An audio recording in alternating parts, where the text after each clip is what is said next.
Bom dia irmãos. Tem um pessoal que nos visita aí também, sejam muito bem-vindos vocês visitantes. É um prazer ter vocês aí. Bom dia. Antes de começar, a gente vai começando aqui, eu quero orar com os irmãos e aí depois a gente vai começar o nosso tempo devocional aqui. Beleza? Vamos orar então. Senhor Deus, muito obrigado por mais esse dia que o Senhor nos deu. Muito obrigado, a Deus, pela noite de descanso que nós tivemos. Muito obrigado, Pai, por mais essa semana que se inicia. Te agradecemos, ó Deus, pela oportunidade que o Senhor nos deu ontem de ouvir mais a Tua Palavra. Muito obrigado pela forma como o Senhor tem nos alimentado durante esse tempo de quarentena, por tantas ferramentas que nós temos tido a oportunidade de usar e de aprender com elas também. Que o Senhor continue falando aos nossos corações, que o Senhor continue, Pai, nos ajudando a lembrar, Pai, daquilo que é verdadeiro, daquilo que é puro, daquilo que é bom. E que nós possamos, Deus, reconhecer a Tua bondade mesmo em meio às nossas dificuldades. Que o Senhor nos ajude, Deus, a fazer isso, nos ajude a viver em obediência, mesmo nas circunstâncias difíceis. E nós te agradecemos, Deus, porque isso tudo é possível por causa da Tua graça demonstrada a nós através de Cristo. Que o Senhor fale aos nossos corações hoje de manhã e nós oramos por isso agradecidos ao Senhor, Pai, no nome de Jesus. Amém. É isso. Bom dia para o pessoal aí que entrou depois, né? O pessoal vai chegando aí, não dá para falar para todo mundo, mas sinta-se cumprimentado. Bom dia a todos vocês. E a gente vai ter o nosso tempo devocional hoje no Salmo 73. Então eu convido você a abrir sua Bíblia no Salmo 73. A gente vai ler o texto daqui a pouquinho, né? Só uma breve introdução antes da gente abrir, a gente ler o texto, né? Situações difíceis como as que a gente tem passado, elas tendem a poluir a nossa visão de alguma forma e a tirar o nosso foco de onde ele precisa estar, né? A gente tem passado de fato por uma situação assim e é muito fácil nessas situações a gente tirar o foco de Deus e colocar o foco nas nossas circunstâncias. O problema é que, como a gente vai ver aqui no Salmo 73, determinar quem Deus é a partir das nossas circunstâncias nunca vai dar certo, né? E vai nos levar a experimentar emoções e sentimentos muito complicados. A gente vai ver aqui no Salmo bastante sobre amargura, mas a gente vai enfrentar dúvida, ansiedade, medo, culpa, preocupação, solidão e uma série de outras coisas, né? Então esse salmo ele nos ensina a fazer exatamente o contrário, a olhar para as nossas circunstâncias a partir de Deus. Deus ele é sempre bom, Deus é sempre gracioso, Deus é sempre misericordioso, Deus é sempre soberano. E a partir dessas e de tantas outras verdades sobre o nosso Deus, nós olhamos para as nossas circunstâncias. Então a gente vai caminhar pelo Salmo 73 e meditar em 4 aspectos da nossa relação com a verdade. Primeiro é que nós sabemos a verdade. O segundo é que nós duvidamos da verdade. O terceiro é que nós somos transformados pela verdade. E o quarto é o que o nosso prazer está na verdade. E o que eu espero que fique claro, né, ao final aqui do nosso tempo é que não são as nossas circunstâncias que determinam as nossas atitudes, mas a nossa perspectiva sobre as nossas circunstâncias. Não são as nossas circunstâncias que determinam as nossas atitudes, mas o nosso coração, a nossa perspectiva, aquilo que nós acreditamos é que determina como a gente vai reagir às circunstâncias. Então, Salmo 73, a gente vai ler o texto todo, ele é um pouco comprido, mas a gente vai ler o texto todo mesmo assim. E diz assim a palavra de Deus: Certamente Deus é bom para Israel, para os que têm coração puro. Quanto a mim, quase tropecei, meus pés escorregaram e quase caí, pois tive inveja dos orgulhosos quando os vi prosperar apesar da sua perversidade. Levam uma vida sem sofrimento e têm um corpo saudável e forte. Não enfrentam dificuldades, nem estão cheios de problemas como os demais. Ostentam o orgulho como um colar de pedras preciosas e vestem-se de crueldade. Seus olhos cobiçam sempre mais e o coração vive cheio de más intenções. Zombam e falam somente maldades. Em seu orgulho, ameaçam usar de violência. Falam como se fossem donos dos céus e suas palavras arrogantes percorrem a terra. Por isso o povo se volta para eles e bebe todas as suas palavras. O que Deus sabe? Perguntam. Acaso o Altíssimo tem conhecimento disso? Vejam como os perversos desfrutam uma vida tranquila, enquanto suas riquezas se multiplicam. Foi à toa que mantive o coração puro? Foi em vão que agi de modo íntegro? O dia todo só enfrento problemas, cada manhã sou castigado. Se eu tivesse falado como eles, teria traído teu povo. Tentei compreender por que prosperam. Que tarefa difícil! Então entrei em teu santuário, ó Deus, e por fim entendi o destino deles. Tu os puseste num caminho escorregadio e os fizeste cair do precipício para a destruição. São destruídos de repente, completamente tomados de pavor. Quando te levantares, ó Senhor, rirás das ideias tolas deles, como quem ri de um sonho pela manhã. Percebi então que meu coração se amargurou e que eu estava despedaçado por dentro. Fui tolo e ignorante. A teus olhos devo ter parecido um animal irracional. E, no entanto, ainda pertenço a ti. Tu seguras minha mão direita. Tu me guias com teu conselho e me conduzes a um destino glorioso. Quem mais eu tenho no céu senão a ti? Eu te desejo mais que a qualquer coisa na terra. Minha saúde pode acabar e meu espírito fraquejar, mas Deus continua sendo a força do meu coração. Ele é minha possessão para sempre. Os que te abandonam perecerão, pois destróis os que de ti se afastam. Quanto a mim, como é bom estar perto de Deus. Fiz do Senhor soberano meu refúgio e anunciarei a todos tuas maravilhas. Fantástico, fantástico. Então nós vamos ver de novo, relembrando aqui os 4 aspectos que a gente vai ver da nossa relação com a verdade nesse salmo. Primeiro, nós sabemos a verdade. Segundo, nós duvidamos da verdade. Terceiro, nós somos transformados pela verdade. E quarto, o nosso prazer está na verdade. Então, o primeiro ponto que a gente vai ver aqui, o primeiro aspecto que nós vamos ver aqui, é que nós sabemos a verdade. Isso fica claro para nós no versículo 1 desse salmo. Pelo menos a gente sabe a parte teórica. O salmista começa dizendo algo que provavelmente todos nós iríamos dizer, Deus é bom, nós sabemos a verdade, nós sabemos as palavras certas. O problema é que muitas vezes essas palavras elas não têm significado algum. Muitas vezes elas são só palavras que não mudam a nossa vida ou que mudam muito pouco. A gente simplesmente continua vivendo a vida como a gente estava acostumado, nos apegando às circunstâncias e respondendo a elas de forma equivocada. E consequentemente isso vai nos levar a sofrer, como a gente vê acontecendo com o salmista aqui. Então nós sabemos a verdade. Nós sabemos que Deus é bom. Pelo menos teoricamente nós sabemos isso. Mas por que a gente não vive de acordo com essa verdade? Por que a gente escolhe viver com base em mentiras? E a resposta, a gente vai ver nos versículos 2 a 16, é que nós duvidamos da verdade. Esse é o segundo aspecto que a gente vê no Salmo 73, é que nós duvidamos da verdade. Essa falta de mudança acontece porque a gente duvida da verdade da palavra de Deus. Os versículos 2 a 16 nos mostram isso e talvez o ápice dessa dúvida apareça para a gente no versículo 13. O salmista vai falar, foi à toa que mantive o coração puro, foi em vão que agi de modo íntegro. Aquele Deus é bom do verso 1 se torna, nos outros versículos, meio que Deus não é tão bom assim. Não é comum a gente ver pessoas falando isso. Eu não lembro de uma vez em que eu falei com a minha boca abertamente, Deus não é bom, Deus não sabe o que é melhor para mim.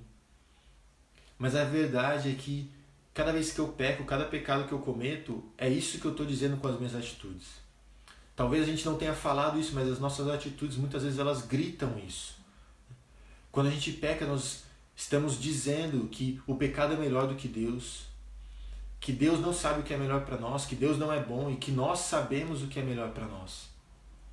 E o grande problema nesse tipo de pensamento e atitude é que a gente começa a analisar a situação a partir da perspectiva errada.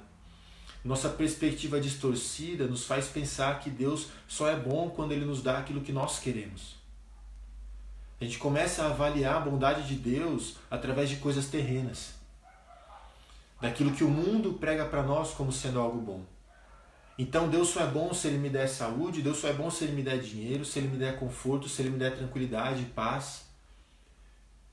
Deus só é bom se Ele me der uma circunstância boa, onde eu me sinta confortável e tenha aquilo que eu quero. Com o tempo, isso começa a se tornar algo muito grande, isso toma conta do nosso coração e a gente entra numa espiral descendente que nos afasta cada vez mais de Deus. Então o que a gente vê aqui no Salmo 73 é que uma perspectiva torta nos dá convicções tortas, que nos levam a atitudes tortas e que nos faz experimentar emoções tortas. Quando aquilo que o mundo me fala começa a fazer mais sentido, eu deixo de acreditar naquilo que Deus me fala. Então uma perspectiva torta me dá convicções tortas também. Quando eu deixo de acreditar naquilo que Deus me fala, eu começo a agir de acordo com aquilo que o mundo me fala. Então uma convicção distorcida me leva a ter atitudes erradas. E quando eu começo a agir como o mundo age, eu começo a experimentar as coisas que o mundo experimenta. Desespero, medo, ansiedade, solidão. Então atitudes tortas nos fazem experimentar emoções tortas e ruins. Então o que a gente vê é justamente esse caminho. Uma perspectiva torta me leva a convicções tortas me levam a atitudes tortas, e atitudes tortas me levam a emoções tortas, distorcidas e ruins. E isso é uma situação que começa a ficar insustentável se a gente continua por esse caminho. Mas o Salmo ele não acaba no versículo 16. Existe esperança, e é o que a gente vai ver a partir do versículo 17 aqui, porque a partir do versículo 17 nós vemos que nós somos transformados pela verdade. A vida do salmista muda completamente quando ele entra na presença do Senhor. Entrei no teu santuário, ó Deus, e por fim entendi o destino deles. Muito mais do que um lugar, muito mais do que um santuário físico e um templo físico, isso significa que o salmista entrou na presença de Deus. Ele entendeu então o que aconteceria com aquelas pessoas. O Deus que é a verdade mostra ao salmista a verdade que pode transformar a vida dele. E essa verdade não é simplesmente uma série de regras e de informações. Essa verdade é uma pessoa que é Jesus Cristo. Em João 14, versículo 6, o próprio Jesus disse isso para os discípulos dele: eu sou o caminho, a verdade e a vida. Ninguém vem ao Pai senão por mim. A verdade é Jesus Cristo. E nós somos transformados pela verdade que é Jesus Cristo. É Ele quem nos transforma. É Ele quem nos transforma. E a única forma então de sermos transformados, de recebermos essa nova perspectiva, de termos novos desejos, é através de um encontro com Jesus. A verdade encarnada.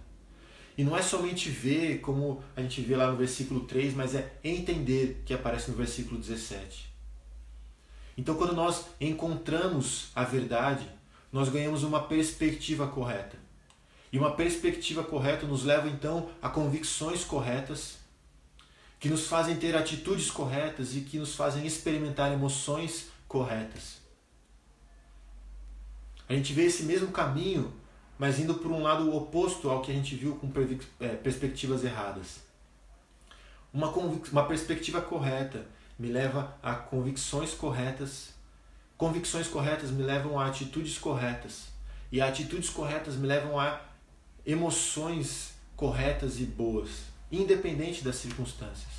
E somente Deus pode fazer isso por nós. Então, irmãos, as coisas do mundo elas só serão insignificantes quando Cristo for tudo, quando o nosso foco estiver nele. Quando a nossa perspectiva estiver correta, nós vamos valorizar as coisas que de fato precisam ser valorizadas. Cristo só será tudo para nós quando nós entendemos a gravidade do nosso pecado e a nossa necessidade de um Salvador. Esse é o ajuste de perspectiva que o salmista propõe aqui para nós. É a substituição de prazeres terrenos por prazeres eternos. É a substituição de mentiras pela única verdade que existe. Então tentar construir a nossa vida com base em mentiras não vai funcionar. Tentar construir a nossa vida com base na perspectiva errada não vai funcionar. E aqui uma ilustração, talvez para deixar claro para nós, Tentar construir a nossa vida com base em mentiras é como tentar sustentar um elefante numa teia de aranhas. Isso não vai funcionar, isso não nos sustenta. Só existe vida verdadeira e segura se nós construirmos a nossa vida a partir de Cristo. Quando a gente vai lá para Mateus 7, por exemplo, o homem que constrói a casa na areia Essa casa ela não tem um fundamento sólido, ela vai ser destruída quando as circunstâncias vierem. Mas o homem que constrói a casa sobre a rocha, que é Cristo, esse homem ele vai estar seguro independente das circunstâncias. E isso depende de fato sobre a nossa perspectiva, sobre aquilo que nós cremos. E aí finalmente quando a gente compreende a beleza de Deus, a gente encontra prazer em Deus. O nosso prazer está na verdade, que é o que a gente vê no último versículo, aqui no versículo 28. O nosso prazer está na verdade. O prazer verdadeiro ele está exclusivamente ligado à verdade, a Deus, a Jesus Cristo. Não existe prazer genuíno, verdadeiro, fora de Deus. E quando o nosso prazer ele está na verdade, ele independe das circunstâncias. Porque a verdade, irmãos, ela sempre será a verdade.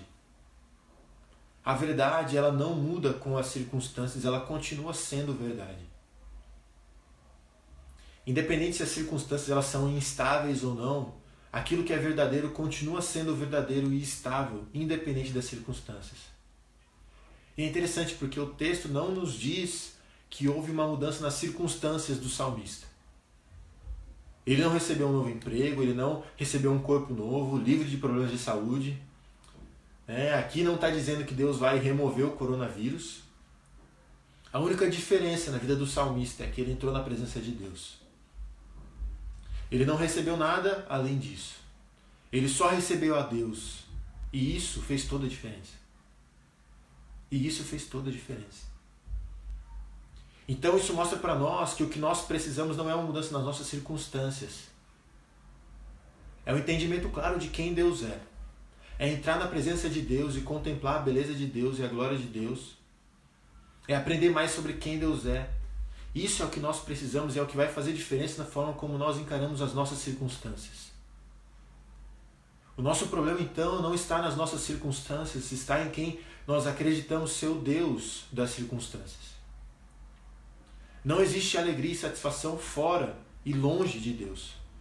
E não existe relacionamento com Deus sem submissão à sua palavra, que é a verdade, e a Cristo, que é a palavra encarnada, como a gente vê em João 1. Então o nosso problema, de fato, ele não está nas nossas circunstâncias. Ele está em quem nós acreditamos ser o Deus das circunstâncias. A gente não precisa de uma mudança de situação. Por impressionante que seja dizer isso, nós não precisamos sair da quarentena. Nós não precisamos que o coronavírus vá embora. O que nós precisamos é de entrar na presença de Deus e contemplar a beleza de Deus. Isso é o que nós precisamos. E quando a gente entender isso, com o coronavírus ou sem, com qualquer outra coisa, qualquer circunstância que apareça ou não, a gente vai estar bem. Porque a gente está construindo a nossa vida com base na verdade que não muda. Então, recapitulando aqui, Primeiro, nós sabemos a verdade. Segundo, nós duvidamos da verdade. Terceiro, nós somos transformados pela verdade. E quarto, nosso prazer está na verdade.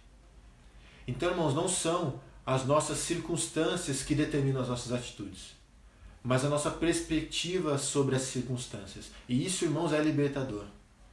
Porque mesmo que nós não saibamos quando as coisas vão voltar ao normal, mesmo que nós não saibamos quando a quarentena vai acabar de fato, mesmo que nós não saibamos se nós vamos pegar ou não o vírus, nós podemos escolher a partir de agora como nós vamos responder às circunstâncias, independente de quais elas sejam. Pela graça de Deus e fundamentados na verdade, que é Jesus Cristo, nós podemos reagir bem em meio a qualquer circunstância. Pela graça de Deus e fundamentado na verdade, que é Jesus Cristo, nós podemos reagir bem em meio a qualquer circunstância. Porque tudo o que nós precisamos, como a gente viu aqui na vida do salmista, é entrar na presença de Deus. É entrar na presença de Deus. Senhor Deus, muito obrigado mais uma vez pelo tempo que a gente teve juntos aqui. Muito obrigado pela Tua palavra que nos transforma. Muito obrigado por Jesus Cristo, que é o caminho, a verdade e a vida, Pai. E muito obrigado porque aquilo que o Senhor nos oferece independe das nossas circunstâncias. aquilo que o Senhor nos oferece, Pai, é permanente, é estável, é firme, jamais será abalado.